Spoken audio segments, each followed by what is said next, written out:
تعالیٰ کے اوامر کی اتباع واجب ہے پر خدمت دین، اور اللہ تعالیٰ کے اوامر کی اتباع واجب ہے، انہیں اسے ادا کرنا چاہیے۔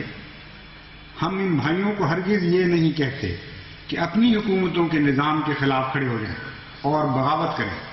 ہاں، انہیں باہمی طور پر اپنے عقائد اور نیتوں کی حد تک اللہ تعالیٰ کی کتاب اور سنت نبوی کو حکم ٹھہرانا چاہیے۔ جو حکومتیں انہیں امن دیتی ہیں انہیں ان سے صلح سے رہنا چاہیے۔ وہ اپنے ممالک میں نظام کو توڑنے والے یا تخریبی عنصر ہرگز نہ بنیں۔ ام القری مکہ معظمہ 24 اپریل 1965 عیسوی کی یہ خبر ہے جو ان کے اخباروں میں شائع ہوئی۔ پس وہ علماء کہاں ہیں جو حضرت مسیح موعود علیہ الصلوۃ والسلام کو جہاد کے منسوخ کرنے والے منکر اور انگریزوں کا نعوذ باللہ من ذالک خوش آمدی اور ان کی خاطر ایک فساد کھڑا کرنے والا بتاتے ہیں؟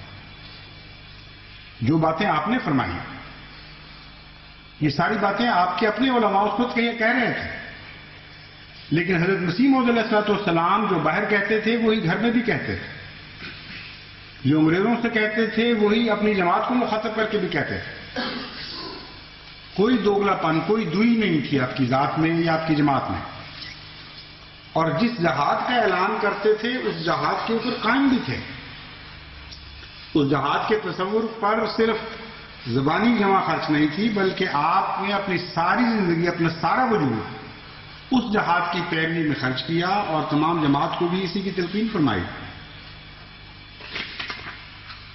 چنانچہ یہ جو الزام لگاتے ہیں ملکہ وکٹوریہ کی تعریف کرنے کا اور ملکہ وکٹوریہ کو رحمت کا سایہ قرار دینے کا، کون ہے ان علماء میں سے جن کے نام میں نے پڑھ کے سنائے ہیں یا کوئی اور مخالف عالم جس نے ملکہ وکٹوریہ کو اسلام کا پیغام پہنچایا اور بڑی جرأت کے ساتھ عیسائیت کے اوپر بڑی کھلی تنقید کرتے ہوئے، ایک جھوٹا اور ایک مردہ مذہب قرار دیتے ہوئے اس وقت کی ملکہ کو جس کی حکومت پر سورج غروب نہیں ہوا کرتا تھا، ایک طرف اس کے انصاف کی تعریف فرمائی تو دوسری طرف اسے کھلم کھلا اسلام کی طرف آنے کی دعوت دی۔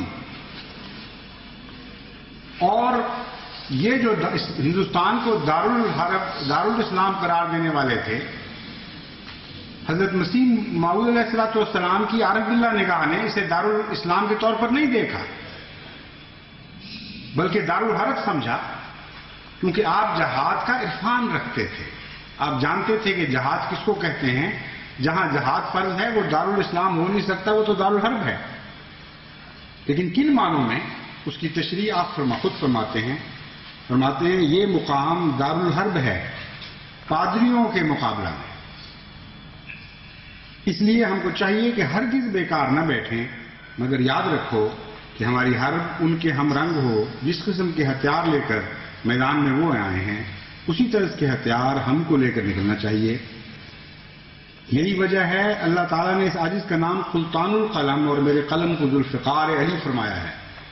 اس میں یہی سر ہے کہ یہ زمانہ جنگ و جدل کا نہیں بلکہ قلم کا زمانہ ہے۔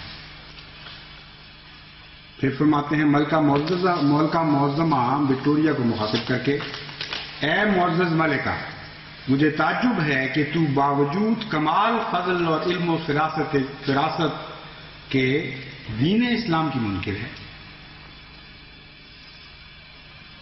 یہ خوش آمدی کی زبان ہوا کرتی ہے۔ تمہیں کیوں ایسے خوش آمدی کی توفیق نہیں ملی اگر تم خوش آمدی نہیں تھے؟ یعنی اگر خوش آمدی نہیں تھے تو تمہیں ایسے الفاظ کی توفیق کیوں نہ ملی؟ فرمایا اے معزز ملکہ، تعجب ہے کہ دین اسلام کی منکر ہے اور جس غور و فکر کی آنکھ سے سلطنت کے امور سر انجام دیتی ہے اس آنکھ سے اسلام کے بارے میں غور کیوں نہیں کرتی؟ سخت تاریکی کے بعد اب جب کہ آفتاب طلوع ہو چکا ہے تو کیا اب بھی تو نہیں دیکھتی؟ تو جان لے اللہ تیری مدد کرے کہ یقیناً دین اسلام ہی انوار کا مجموعہ ہے، نہروں کا منبع اور پھلوں کا بستان ہے، تمام ادیان اسی کا ایک حصہ ہیں۔ بس تو اس کی خوبصورتی کو دیکھ اور ان لوگوں میں سے ہو جا کہ جو اس سے فراغت رزق دیے جاتے ہیں اور اس کے باغات سے کھاتے ہیں، یقیناً یہ دین ہی زندہ ہے، برکات کا مجموعہ اور نشانات کا مظہر ہے، جو پاکیزہ باتوں کا حکم دیتا ہے اور بدیوں سے روکتا ہے، اور جو کوئی اس کے خلاف کہتا ہے یا نافرمانی کرتا ہے وہ نامراد رہتا ہے۔ اے معزز ملکہ، دنیاوی نعما کے لحاظ سے خدا کا بہت بڑا فضل تجھ پر ہے، بس اب تو آخرت کی بادشاہت میں بھی دلچسپی پیدا کر اور توبہ کر، اور اس خدائے واحد و یگانہ کی فرما برداری اختیار کر کہ نہ تو اس کا کوئی بیٹا ہے اور نہ ہی بادشاہت میں اس کا کوئی شریک، بس تو اسی کی بڑائی بیان کر۔ کیا تم اس کے علاوہ معبود بناتے ہو ان کو جو کوئی چیز پیدا نہیں کر سکتے اور وہ خود پیدا کیے گئے ہیں؟ بس اگر تو کسی شک میں ہے تو میں اس کی سچائی کے نشانات دکھلانے کو تیار ہوں۔ وہ ہر حال میں میرے ساتھ ہے، جب میں اسے پکارتا ہوں تو وہ میری پکار کا جواب دیتا ہے، اور جب اسے بلاتا ہوں تو میری مدد کو پہنچتا ہے، اور جب اس سے مدد کا طلبگار ہوتا ہوں تو میری نصرت فرماتا ہے، اور میں یقین رکھتا ہوں کہ وہ ہر مقام پر میری مدد فرمائے گا اور مجھے ضائع نہیں کرے گا۔ بس کیا تو جزا سزا کے دن کے خوف سے میرے نشانات اور صدق و صداقت کے ظہور کو دیکھنا پسند کرے گی؟ اے قیصرہ، توبہ کر اور سن تاکہ خدا تیرے مال میں اور ہر اس چیز میں جس کی تو مالک ہے برکت بخشے، اور تو ان لوگوں میں سے ہو جائے جن پر خدا کی رحمت کی نظر ہوتی ہے۔ یہ ہے حضرت مسیح موعود علیہ السلام کا کلام، یہ ہے آپ کا جہاد کا تصور اور پھر اس پر عمل درآمد۔ ایک آواز آپ کو اس زمانے کے عالم دین کی نہیں ملے گی جس کو اتنی جرت ہو کہ ملکہ وکٹوریہ کو سوائے خوشامدانہ الفاظ کے خطاب کر سکے، اور توبہ کر کے الفاظ تو اس زمانے کی سلطنت کے لیے ایک بم کا درجہ رکھتے تھے۔ بہت عظیم الشان کلام ہے، بڑے کھلے الفاظ میں اسلام کی دعوت دی ہے، اور ایک جھوٹے دین سے توبہ کرنے کی دعوت دی ہے، اس کی طرف بلایا ہے۔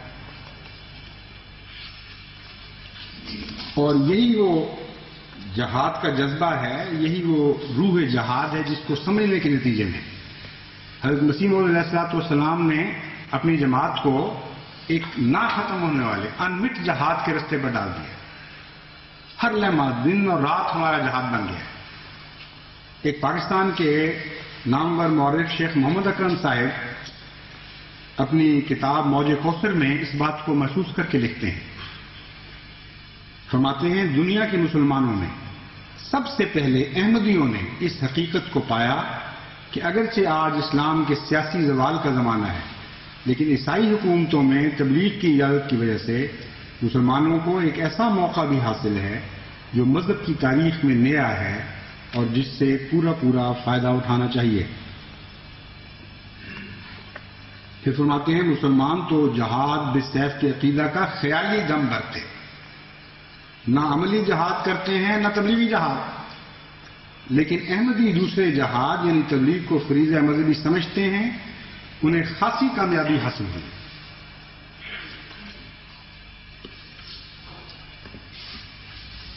اور آخر پہ میں آپ کو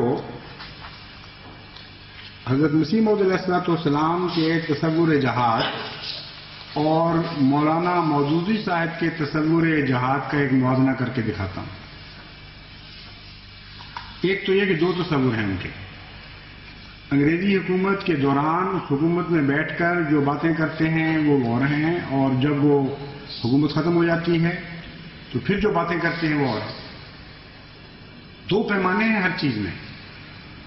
حضرت صلی اللہ علیہ وآلہ وسلم کی طرف جو تصور جہاد منسوب کرتے ہیں وہ اور ہے، اور وہ ایسا خوفناک ہے کہ ایک غیرت مند مسلمان اس کو سن کر اذیت میں مبتلا ہو جاتا ہے۔ اعصاب شکن ہے ان کا تصور جہاد، اور حضرت مسیح موعود علیہ السلام کے خلاف باتیں کرنے اور الزام تراشی میں آج یہ جماعت سب سے آگے ہے۔ مگر اس سے پہلے کہ مولانا مودودی کا تصور جہاد ان کے الفاظ میں آپ کے سامنے رکھوں، میں میجر آسبرن کی ایک کتاب اسلام انڈر دی عرب رول کا ایک اقتباس آپ کے سامنے رکھتا ہوں۔ میجر آسبرن کی کتاب کا اقتباس ہے اس میں اسلام زیر حکومت عرب، یہ ترجمہ اس کا کیا ہے کرنے والے نے، مگر اصل نام ہے اسلام انڈر دی عرب رول۔ وہ لکھتے ہیں جب آپ کو تکلیفیں دی جاتی تھیں، یہاں حضرت صلی اللہ علیہ وسلم کو